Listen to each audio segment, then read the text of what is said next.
Hello everybody, this is Bert Dixon here presenting on section 8.1 from our Algebra 2 textbook, volume 1.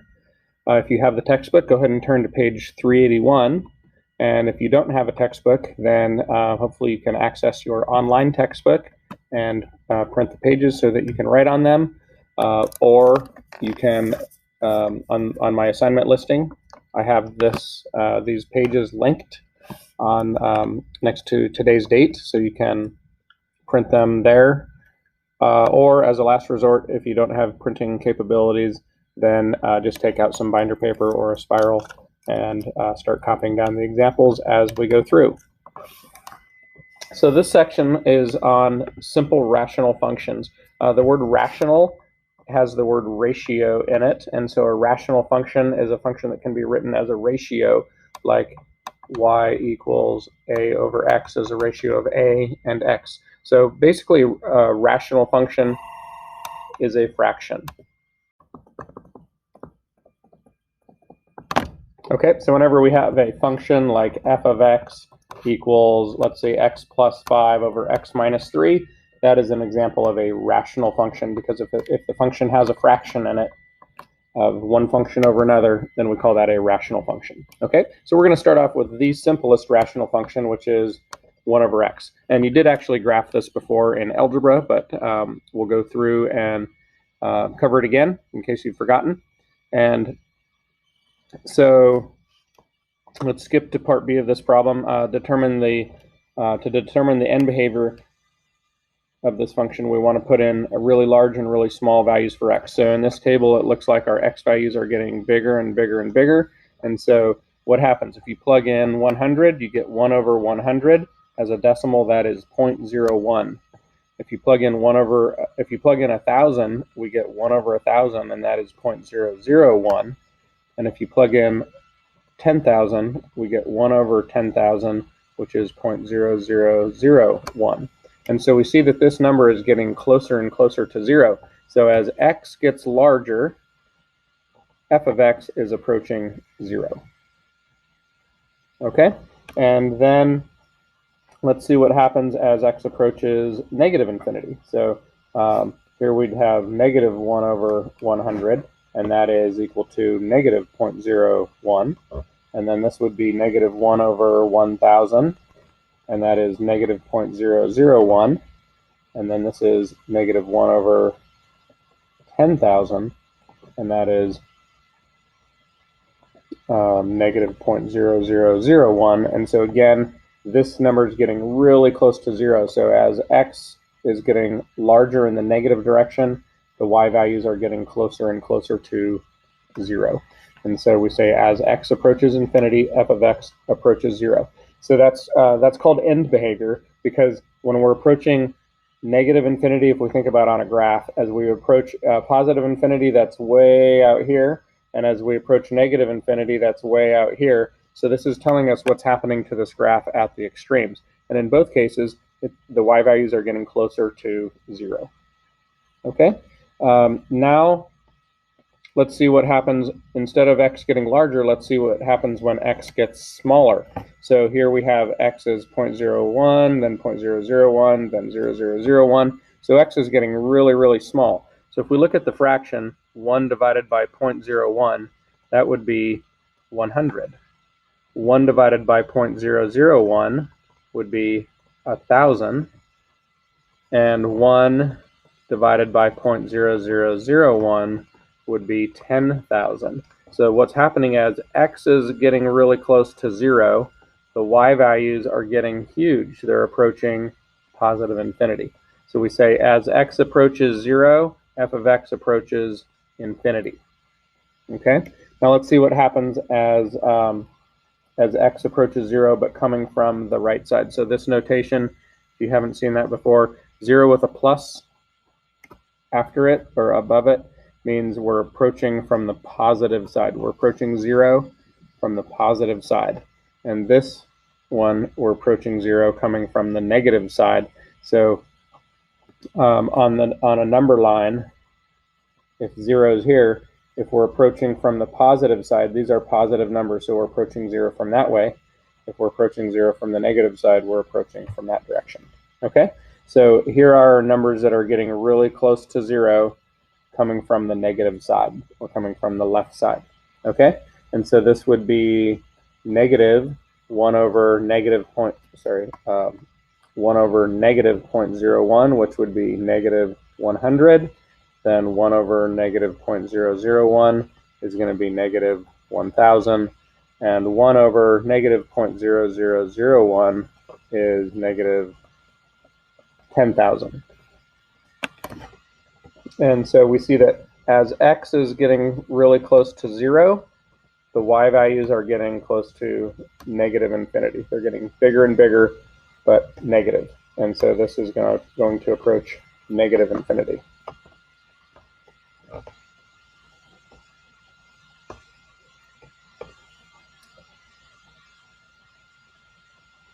Okay, so now we have some information about what's happening to this function. We said in this part B, the end behavior, it's 0 from both directions.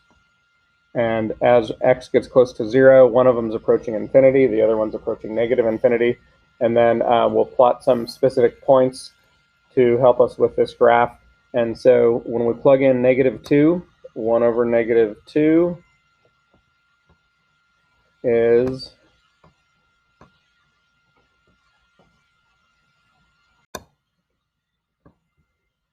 -0.5, and then 1 over -1 is -1, and 1 over -0.5 is -2.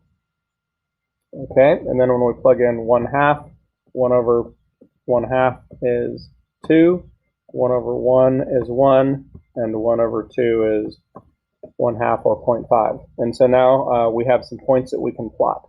So we have -2, -1/2, that's down here, and -1, -1, and -0.5, -2. Okay, and then we said, remember we said in part C, or part D rather, that as x gets close to 0 on the negative side, the y values approach negative infinity. And so this means as we get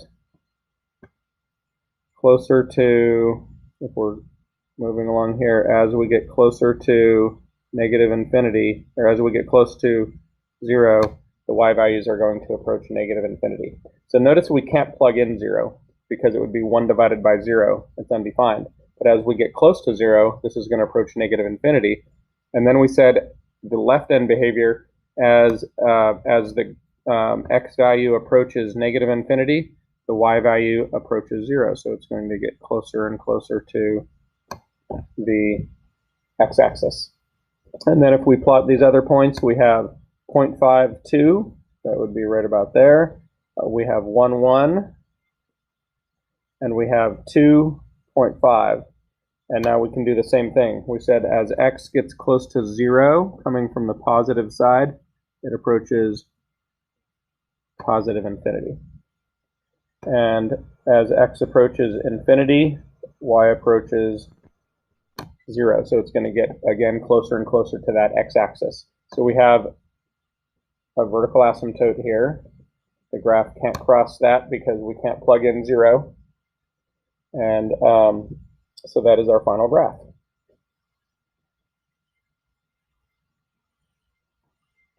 Now looking at that graph, we'll try to have both things on the screen here at the same time. Looking at that graph, what is the range of the function? The function takes on all real numbers. Remember, range is the y values. And this takes on all real numbers except it never reaches y equals 0. So except 0, so the function's range is y is greater than, y is less than 0, or y is greater than 0, but it cannot be 0. Or in set notation, it would be y values that are not equal to 0. And interval notation, it would be from negative infinity up to 0, and from 0 to infinity. So here we have 3 different ways of writing the same thing. Remember, we have inequality notation, we have set notation, and we have interval notation. This one, interval notation, is probably the most important in terms of preparing you for calculus and pre-calculus, because that's the most typical type of interval. That's the most typical type of notation that you use when you get to calculus. Okay, then part G says identify the intervals where the function is increasing and where it is decreasing. So it's increasing when it's climbing. So if you were traveling along this curve, change my pen color here to blue. So if you were traveling along this curve going from left to right, here it's falling. And then if you were up here traveling from left to right, it's still falling. So this graph is always decreasing. It's not climbing anywhere. There's nowhere on this graph where we have a positive slope or climbing a hill like this. And so this function is not decreasing anywhere, but it's not increasing anywhere, but it's decreasing everywhere. So increasing,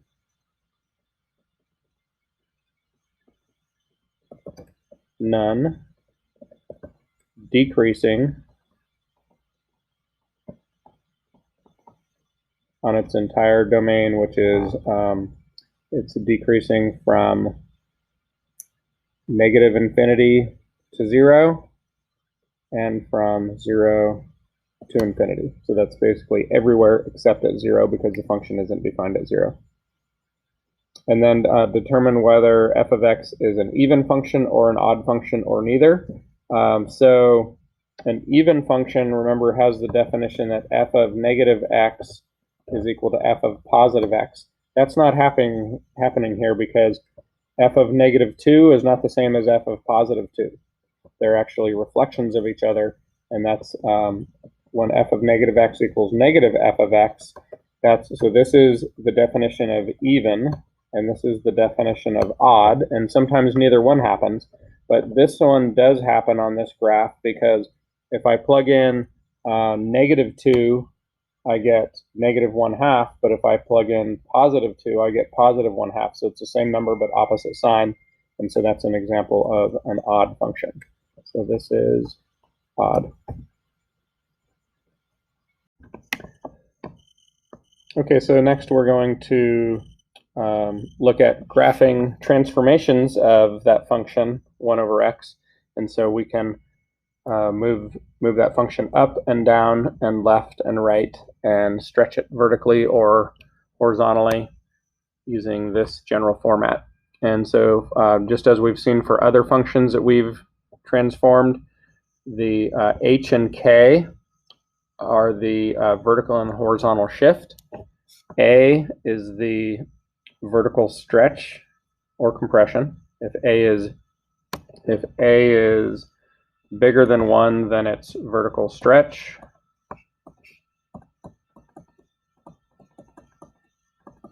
If a is less than 1, then it's vertical compression.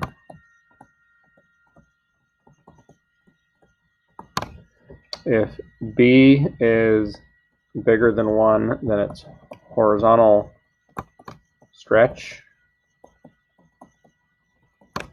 And if b is less than 1, then it's horizontal compression. I should actually specify between 0 and 1 for those compression ones. If it becomes negative, then that causes a flip. Either for a, when a becomes negative, it's a vertical flip. And when b becomes negative, it causes a horizontal flip. Okay, so another way that I could do this is actually with absolute value. If the absolute value of a, that will take care of the positives and the negatives. And same thing for b. The absolute value of b is bigger than 1, it's a horizontal stretch, and if the absolute value of b is less than 1, it's a horizontal compression. Okay, so let's look at an example. Let's see. Yeah, okay, so we'll go through this example, first example together that's already worked out for you. But basically in this function we have, starting off with a translation, moving it, so the -1 moves it right 1, and the +2 moves it up 2, and then the 3 in front is a vertical stretch by 3. Okay, so what we want to do is we want to first do the translation. So we're going to move it right 1. So our vertical asymptote that's normally on the axis moves right 1. And then our horizontal asymptote, which is normally on the x-axis, moves up 2. So these are our new asymptotes. And then on a normal 1 over x graph, it goes through 1, 1 and approaches the asymptotes, and -1, -1 and approaches the asymptotes. Well, now we're shifted, and so it would be this point approaching those, and this point approaching those. Okay, and we can even use the half, 1/2, 2 would be there, and 2, 1/2 would be there, and same thing here. This would be -2, -1/2, and 1/2, +2 shifted. Okay, now we're going to take care of the stretch, and so each of those x distances or y distances is going to be tripled because of the 3. So that means this distance is normally 1, now it's going to be 3. This distance is normally 2, now it's going to be 6. 2, 4, 6 from the asymptote. So that's going to be there. This distance is normally 1/2. When we triple it, now it's 3/2. And so there's so our asymptotes don't move with the stretch; they only move because of the translation. And so there's our new graph for that portion. And then we'll do the same thing here. The distance from the asymptote is 1, but when we stretch it by 3, now it's 3. This distance from the asymptote is 2, now it's going to be 6. This distance from the asymptote is 1/2, now it's going to be 3/2. And so that we take those 3 anchor points and move them according to the stretch, and there's our new graph. So the red graph is the final graph, and that's essentially what they came up with here. Their graph is a little confusing because they have both the original parent graph and the final graph.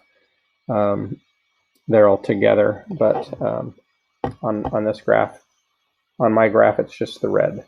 The red is our final graph. Okay, so I'd like you to go ahead and try problem B. You can use their grid or all their information here and try filling in the blanks if you want, or if you would rather just start with a clean slate and do what I did up above, you're welcome to do that.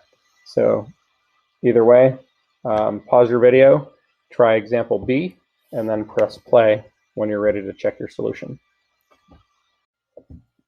Okay, so first notice that there's a 2 in the denominator right now. So looking back at our template up here, when we have a number in the denominator, that is a 1 over b. So 1 over b equals 2,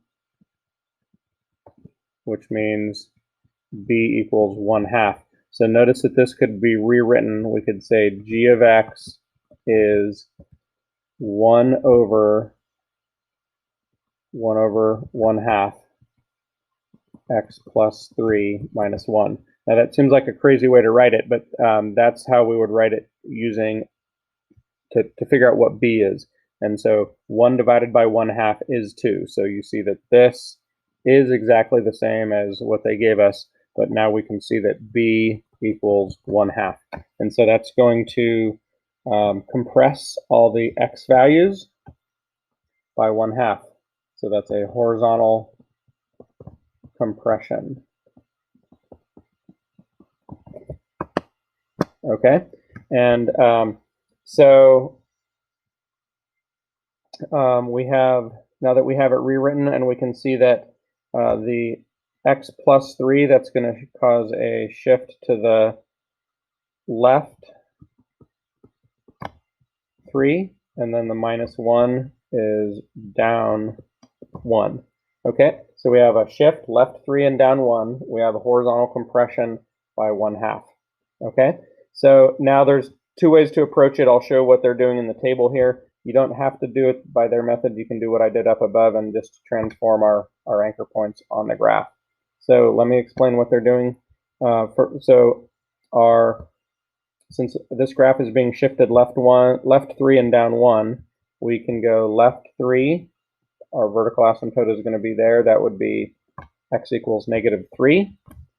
Our horizontal asymptote is normally the x-axis, but it's moving down 1. So there are two asymptotes, so that's y equals -1. And then we have these two reference points. Remember, on a normal y equals 1 over x, it always goes through 1, 1, and -1, -1, and then approaches the asymptotes from there. Okay, so those are the two anchor points that we're going to use. So in their table method here, they have the point -1, -1, and remember we said b is 1/2, so that means all the x values are going to get multiplied by 1/2.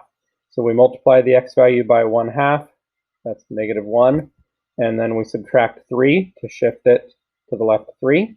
We'll do the same thing. The y value is not being multiplied, it's just moving down 1, so it's the y value minus 1. And so that gives us -3.5 and -2. Okay, we'll do the same thing with this point, 1, 1. If we plug in 1, we're multiplying the x value by 1, and then subtracting 3 because it's left 3. Then we take our y value of 1 and we subtract 1 because it's moving down 1.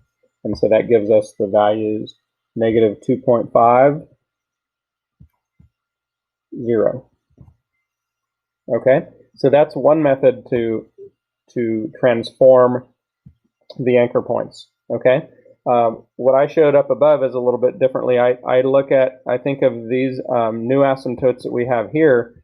Our normal points are just 1 unit over and up and 1 unit over and down. So our anchor points are here, and now all we have to do is do the horizontal compression. So this says all x values get multiplied by 1/2.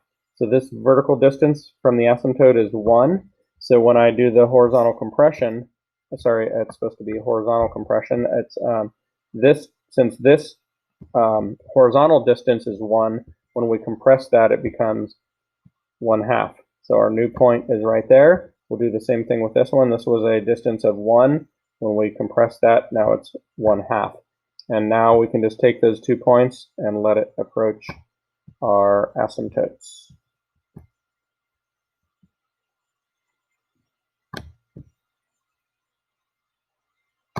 Okay, now compare those 2 points that I just came up with to what we came up with in the table. The coordinates for this point looks like -1, 2, 3.5, and down 2, so that matches that point. This point right here is at -2.5, 0, and so that matches this point.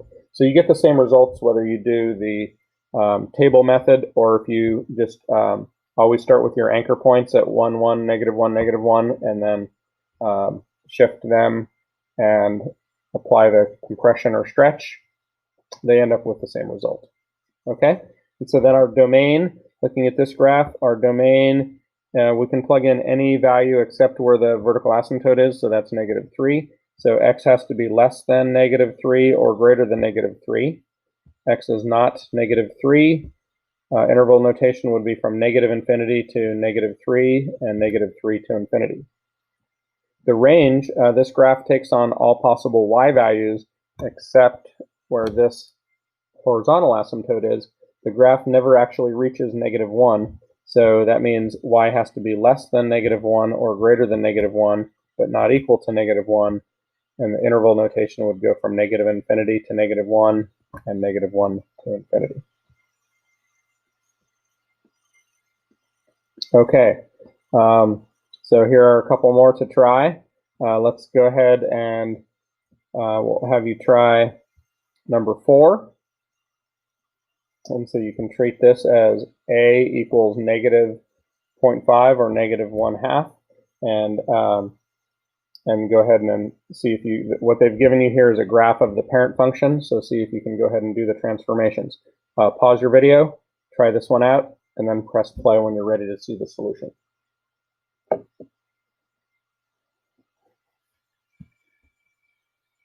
So I'll use the graphical method. So first we need to notice that this is being shifted left one,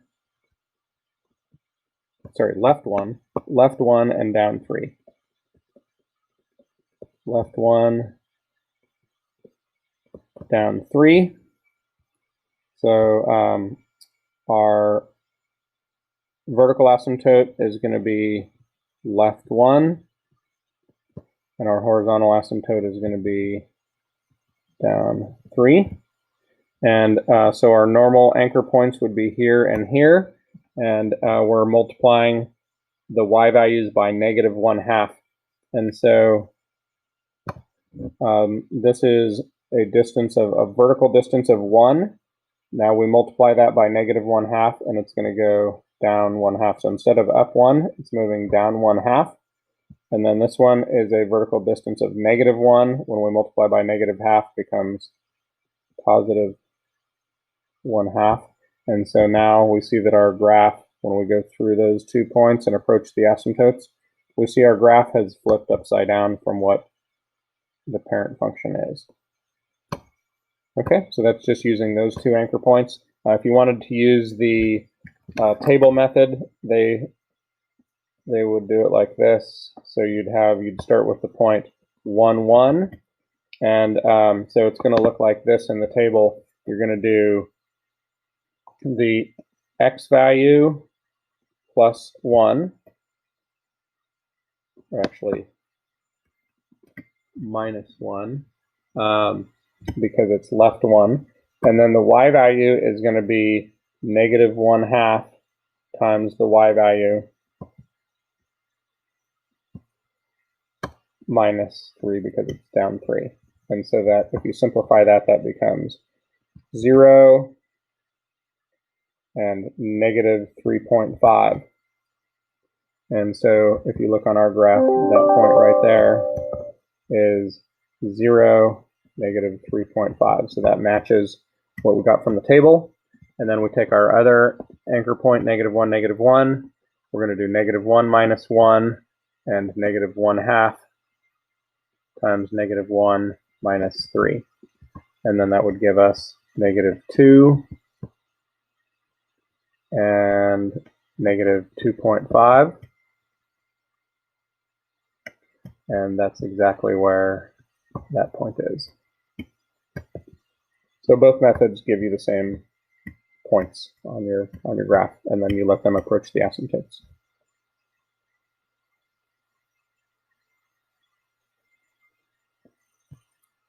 And last problem for today, let's go ahead and have you try number 5. Now notice that this is, if we change this decimal to a fraction, that's negative 1/2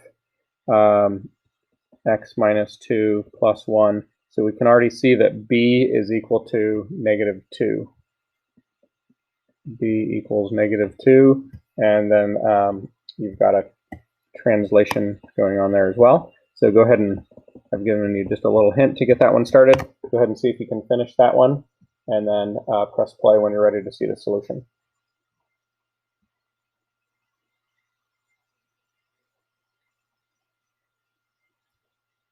So our asymptotes are moving right 2 and up 1.